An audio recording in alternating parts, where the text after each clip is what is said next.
वसंत ऋतु आते ही पौधों में नई नई लीव्स आने लगती हैं और पुरानी पत्तियां गिर भी जाती हैं, पीली होके गिर जाती हैं। और आजकल हमारे जो फरवरी का महीना वैसा होता है जहाँ पे हमें अपने परमानेंट प्लांटों की केयर करनी होती है।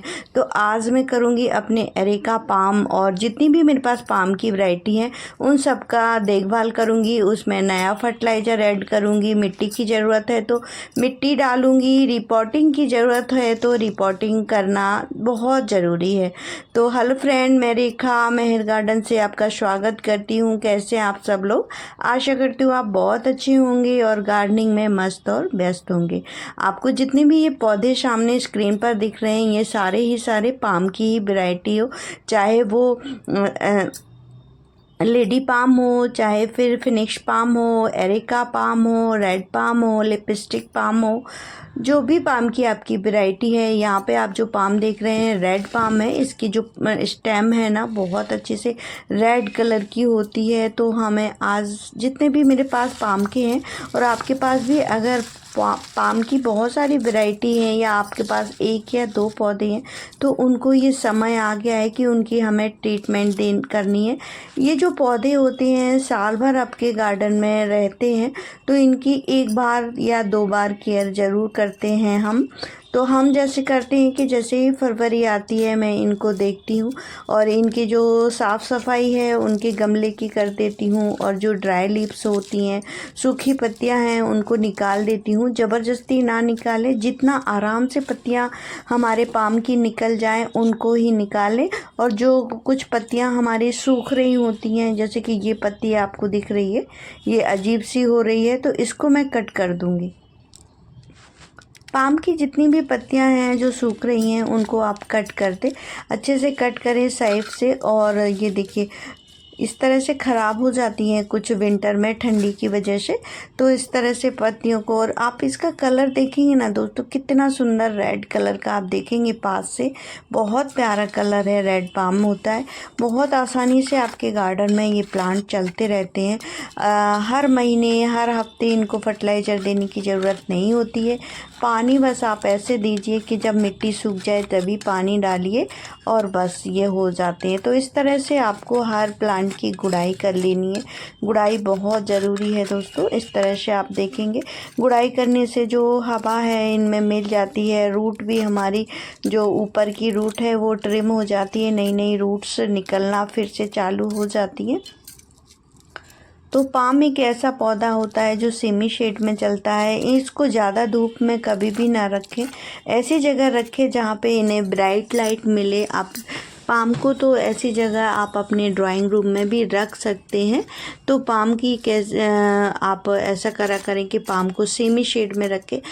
अगर इसको हल्की सी ब्राइट लाइट मिलती रहेगी तो ये पाम हमारे सालों साल चलते रहते हैं। तो मैं आज अपने ही पाम के जितने भी हैं मेरे साथ सारे प्लांट की गुड़ाई में कर लेती हूँ दोस्तों, फिर आपसे मिलती हूँ।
और ये जो पौधा है इसकी मैं रिपोर्टिंग करूँगी।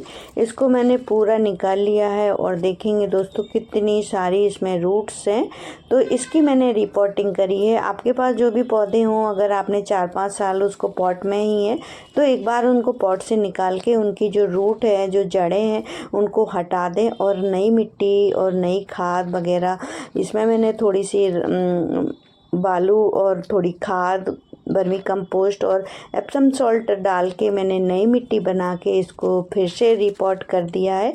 इसकी थोड़ी थोड़ी जड़ें भी काट दी जिससे कि ये फिर से नई ग्रोथ करे। तो जो भी पौधे हैं आपको अगर उनकी रिपोर्टिंग करनी है तो उनको रिपोर्टिंग भी कर सकते हैं। तो पाम में ये सब काम अगर इस टाइम पर आप कर लेंगे तो बहुत ही अच्छे से रहेगा। ये जो पौधा है ये साइकस पाम है, इसकी भी हमें रूट प्रूनिंग तो नहीं करनी। इसकी पत्तियों को मैंने कट किया हुआ है। तो इस तरह से बहुत सारे हमारे जो काम होते हैं, अगर आप फरवरी महीने में ये काम कर लेंगे तो आपके जो पौधे हैं वो हमेशा साल भर के लिए हेल्दी हो जाएंगे। अब हम बात करते हैं कि हमें इनकी सफाई और गुड़ाई तो मैंने कर ली है, अब हमें क्या करना है। तो यहाँ पे मैंने लिया है, ये देखिए, ये वर्मी कंपोस्ट और कुछ मैंने पत्तियों की खाद ली है। वर्मी कंपोस्ट या गोबर की खाद आप ले सकते हैं या पत्तियों की खाद ले सकते हैं। मैंने दोनों को आधा आधा मिलाया है और मैंने लिया है एप्सम सॉल्ट। एप्सम सॉल्ट हमने जो भी पौधे की रूट प्रूनिंग की है या जो भी रूट्स हमारी कटी हुई हैं तो उनको शॉक में नहीं जाए, इसके लिए हमें एप्सम सॉल्ट डालते हैं। मैग्नीशियम सल्फेट होता है जो कि आपको मार्केट में मिल जाएगा, अगर नहीं मिलता है तो भी चलेगा, आप हल्दी डाल दीजिए और थोड़ा सा आपको हल्दी और या फिर आप इसमें एंटी फंगल पाउडर डाल के आप तो इसमें गोबर की खाद ही डालें और या फिर वर्मी कंपोस्ट। इससे हमारे जो नाइट्रोजन है प्लांट को मिलेंगे और उनकी जो ग्रोथ हो रही है वो बहुत ही अच्छे से होगी। एरेका पाम के लिए वर्मी कंपोस्ट या गोबर की खाद एक पौधे के लिए 2 मुट्ठी या 3 मुट्ठी आप डाल सकते हैं। बस आपको ध्यान रखना है किनारे किनारे डालें, एकदम से डायरेक्टली आपको रूट के बीचों बीच नहीं डालना है, आप किनारे से डालेंगे।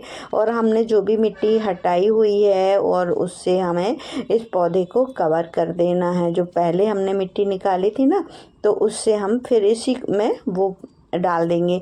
तो हमने जो बीच में खाद भर दी है तो ये साल भर के लिए हमारे जो पौधों के लिए बहुत ही पर्याप्त होती है। इनको बहुत ज़्यादा खाद की ज़रूरत नहीं होती है। पानी चेक करके डालें दोस्तों, और ये सब में मैं डाल लूँगी।